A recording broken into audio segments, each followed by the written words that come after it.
Hey everybody, welcome to this edition of the Ron Purtee Show. If you were here expecting Eric Kruger from Sunday Flood, I'm sorry. I'm so sorry to disappoint. But he's been pushed back a little bit, so I can bring you the following guest. Perhaps you know her as Trash. Perhaps you know her as the floating head and boobs inside Freddy Krueger in Nightmare on Elm Street Part 4. Her name is Linnea Quigley. She's a scream queen. She's the queen of horror, in my opinion, and many others' opinions. And I'm not going to sit here and blabber on. We're just going to get right into it. So, here you go. It's Linnea Quigley on the Ron Purtee Show. Linnea, thank you so much for being on. It is truly a pleasure. I mean, I remember seeing Return of the Living Dead for the first time when I was a wee child. Probably younger than I should have been when watching that film. But, oh, you naughty boy. Well, the first horror movie I saw was Texas Chainsaw Massacre at 7. So, Oy! Yeah. But now, you were born in Iowa, grew up in Iowa, and then moved to L.A. Now, when you were, what really, the acting bug, when did it bite you? It bit me when I was working at Jack LaLanne's health spa, and these two girls worked there. And they said, oh, we work in movies and modeling. And I thought, well, maybe I'll give it a shot. And they kind of showed me around, introduced me to some photographers. And the acting bug bit me then. And so I proceeded to take acting classes. They didn't, but I did. I took acting classes and did extra work and just whatever I could do so I could learn the business. Right. And then now, you're most famous for, I wouldn't say most famous for, because your resume is longer than my arm, and I have a big wingspan here. But, yeah, you do. We got Return of the Living Dead. Most people don't know is you were in Nightmare on Elm Street Part 4. That's right. Yeah. My body was, in my head. and you have a very memorable scene in Silent Night, Deadly Night. Oh, yes. I got hung up on that. And you were in both the original and the remake of Night of the Demons. Now, that's something I want to talk about. You don't see a lot of people coming back from the original, which is amazing, to be in the remake. What prompted that? Was it just like you felt like you needed to be in it, or did they approach you? Well, when we did the movie, they promised us we were going to be in all the remakes and all the, part 2s and 3s. That didn't happen. But Kevin Tenney thought it would be fun to have me in the Night of the Demons remake. So he talked to the director, and they wrote in a little part for me, which was really nice of them. So they came to me. It was funny because they hadn't seen me in a while since I had moved, and I had to keep sending them pictures, like in bathing suits, because they didn't know if my ass had gotten really big. It was funny. Well, it happens. Some actresses balloon up. There are plenty of them on E.T. every night. Yes. Oh my God, you're right. Yeah, it gets ridiculous. Now, it's been, I guess it seems like ages ago since Return of the Living Dead came out. Yes. And do you still keep in contact with those guys? Because it seemed like when I watched the documentary, the behind the scenes, you guys seemed so friendly, like it was a big family, and everybody's having so much fun. Oh, yeah. We see each other a lot at conventions. It's really sad because in November in Chicago is the last reunion of Return of the Living Dead, the whole cast, with, James Karen and Clu Gallagher and Don Calfa. There'll be like Beverly and I and some of the others, but this will be the all of the cast, and we do see each other a lot, and we are like family, and it's Tina or Beverly's like Tina and Tom's like his character. It's really funny. But everybody's kind of like their character. Well, that's so awesome. I think one of the things that made me laugh is that when Return of the Living Dead 2 came out, it was kind of like they were remaking the original. You know what I mean? And I was like, what the hell's going on? It doesn't make any sense. It didn't make any sense. No, remakes don't usually make sense. None. It's very hard. And you have a very long history in the horror business. And it's kind of, well, not kind of, you're the queen. There's no one. Thank you. There's no one hired. People need to bow to you when it comes to. I think I agree with that.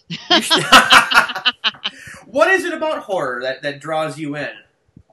I think because I loved it growing up, that it draws me in. I loved watching Alfred Hitchcock Presents and House of Wax and Hush, Hush, Sweet Charlotte and Whatever Happened to Baby Jane and just all those really good films that were made. And I love Texas Chainsaw Massacre too. All those, yes. Good flick. That scared me badly. What was the first horror movie you ever saw? Let me think.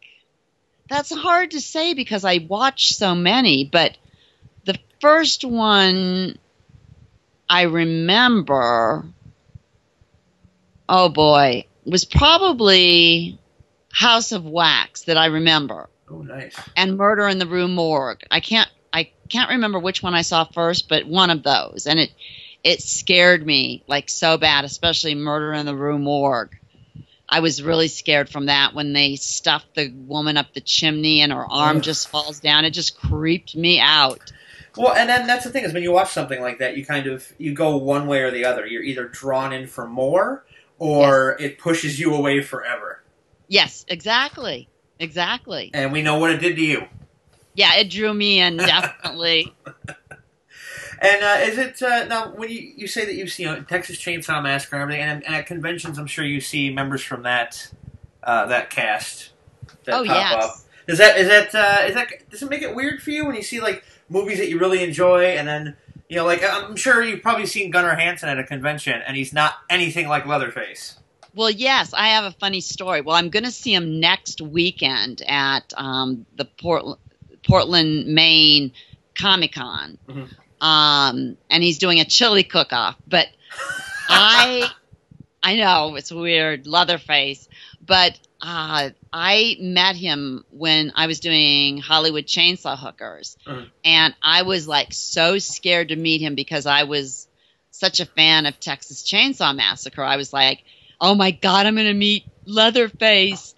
And my car's battery went, and he helped start my car. And it gave me a whole new respect for the man. He's just the nicest guy. That is wild. That's like hearing stories about Kane Hodder, who played Jason, and hearing like, oh, he's a nice guy, but you see him swinging somebody in a sleeping bag against a tree. So it's like, oh yeah, I remember that. Oh my God, yeah. I guess he has to take his aggressions out so he can be a nice guy. I see. I would guess so. I mean, yes. Now I'm in the Midwest as well, so I'm in Wisconsin. So, I love Wisconsin. Well, it loves you. Well, the people who have taste do, at least. Yes. Now, in the Midwest, when you were growing up, did you really kind of feel like this is what you want to do with your life, acting right away? Oh no, I was terribly shy, and I think that's another reason I picked acting when I got to be 17 is because I wanted to get over my shyness.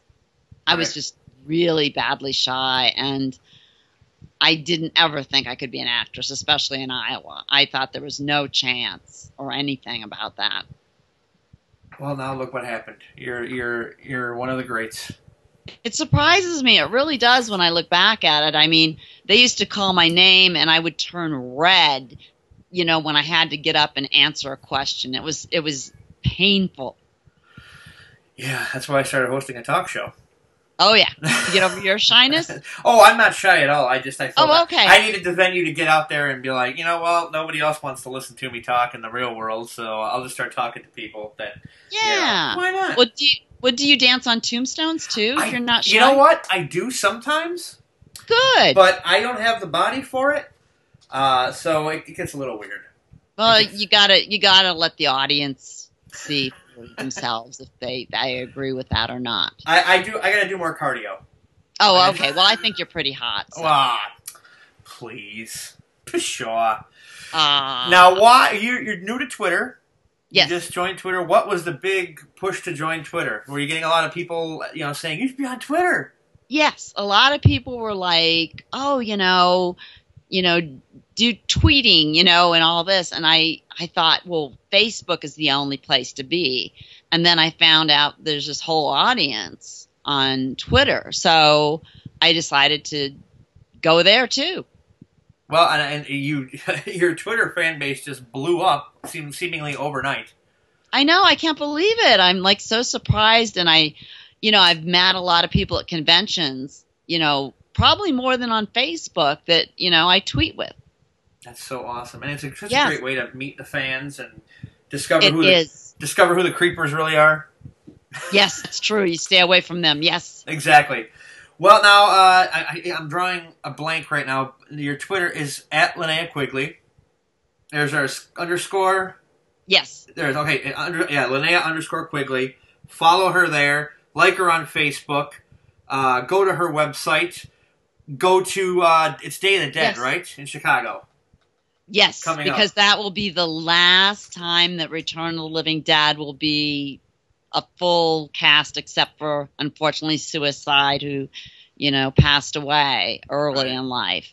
But it will be a full cast. James Karen Clue and Don and everything. That's going to be awesome. I'm only in Racine, Wisconsin, so I'll try to make it down. And if I do, oh my God, I know a lot of people in Racine. That's great. You know what though? I think if you threw a rock, you'd probably find somebody that knows you. This is a small. 80,000 people doesn't sound like it sounds like a lot, but it's really not. No. There was a guy, Mark Weinhoff, that did a film in Racine. Sounds familiar. I don't know if he's still in the business, but he did a movie with Danny Bonaducci. Oh, wow. And it was actually pretty good. Oh. Yeah. So now, and I had a cabin I didn't. My parents had a cabin in Purtee, so I love Wisconsin. Well, that's awesome. Now I'm going to try and get down there even more. Good. And now, what was I going to ask? Do you know Jason Collum? Oh, yes. Yeah, he Jason and I are is friends. The nicest guy. Yeah. I love him. High Heels, the rise and fall of the B-Scream era. Yeah, he's a great guy. Yeah, he's right. That's right. He's from Wisconsin too. Yeah, he's actually lives in the town I'm in. He lives in Racine, so we. That's right. Right. Okay. Yeah, so we actually hang out once in a while, not too often. We're both. Tell him hey from me. I will do just that. And everybody, be sure to make it Days of the Dead. And then when is that? It's the weekend of the 11th, right? Yes, it is. Okay.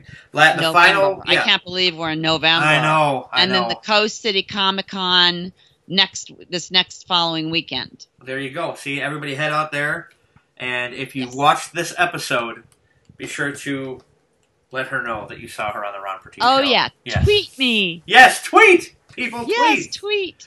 Linnea, you are a doll, and I will love to have you back on. And if I make it to Days of the Dead, I will have to say hello. Oh, I'd love it if you made it there. That would be great. I will do my damnedest, and you've been a real pleasure to have on. We'll have to have you on again soon. Okay, well, thank you. So there's that. Be sure to attend the con this weekend. Or you missed it if you're watching this late. And Days of the Dead, which is the 15th through the 17th in Chicago, you can see James Karen, his last convention appearance. So that was a lot of fun. Gang, wasn't it? I want to thank Linnea for being on. She's a sport. She's a doll. She's a trooper. And she put up with my inane questioning. So there's something there for everybody. Next week on the program, Eric Kruger. Got some great guests coming up, so please stick around. Tell your friends. And at Ron Purtee, ronpurtee.com. etc., etc., etc. And I promise next time we will have a studio. Maybe. I really don't know at this point. Bye-bye.